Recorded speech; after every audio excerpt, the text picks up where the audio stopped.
రేవంత్ కేటీఆర్ ఇద్దరూ ఒకటేనన్నారు కేంద్ర మంత్రి బండి సంజయ్. ముఖ్యమంత్రిని పట్టుకుని ఇష్టం వచ్చినట్టు మాట్లాడుతున్నా స్పందించట్లేదు అన్నారు. అవినీతి కేసులో ఇరుక్కున్న కేటీఆర్ని బీఆర్ఎస్ నేతలు వెనకేసుకురావడం సరికాదన్నారు. ఇద్దరు ఒకటేనా డౌట్ వస్తుంది. రాష్ట్ర ముఖ్యమంత్రి కేటీఆర్ ఒకటేనా డౌట్ వస్తుంది. ఎందుకంటే ఒక ముఖ్యమంత్రి పట్టుకొని లొట్ట వేసి ముఖ్యమంత్రి అంటాడు, ఒక ముఖ్యమంత్రి సన్నాసి అంటారు, ఒక ముఖ్యమంత్రి చాతాన ముఖ్యమంత్రి అంటే కూడా ముఖ్యమంత్రి పడుతున్నట్టు. వీళ్ళిద్దరి మధ్య అండర్స్టాండింగ్ ఏంది? రాష్ట్ర ముఖ్యమంత్రికిను కేసీఆర్ కుటుంబానికి మధ్య జరిగిన అంతర్గత ఒప్పందం ఏంది? ఏదో ఉన్నావు ఇద్దరి మధ్యలో. నన్ను చూడండి, అందరూ చూడండి, ఇక చూడండి ఆశ్చర్యం పీకలేదు. అలా అరెస్ట్ చేస్తారా ఆశ్చర్యం డౌట్. ఎప్పటికి లొట్ట పీసు కేసు అంటే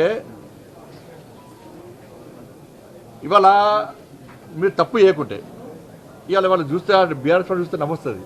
వాళ్ళ చెల్లెమైనప్పుడు గిట్నే ఒక దేశభక్తురాలు దేశం కోసం స్వాతంత్రం కోసం ఫైట్ చేసి ప్రజల కోసం ఫైట్ చేసి పోతే పోయినట్టు వచ్చి స్వాగతం పలుకుడు.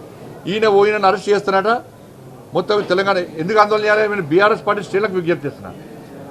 మీ నాయకుడు ప్రజా సమస్యల మీద ఓళ్ళే పోతలేడు. ఆయనకు స్వాతంత్ర సమరయోడు కాదనే, ప్రజా సమస్యలు కొట్లాడిన నాయకుడు కాదు. ఆ విషయంలో జైలు పోతాడు. అవినీతి ఆరోపణ జైలు పోతున్నాడు.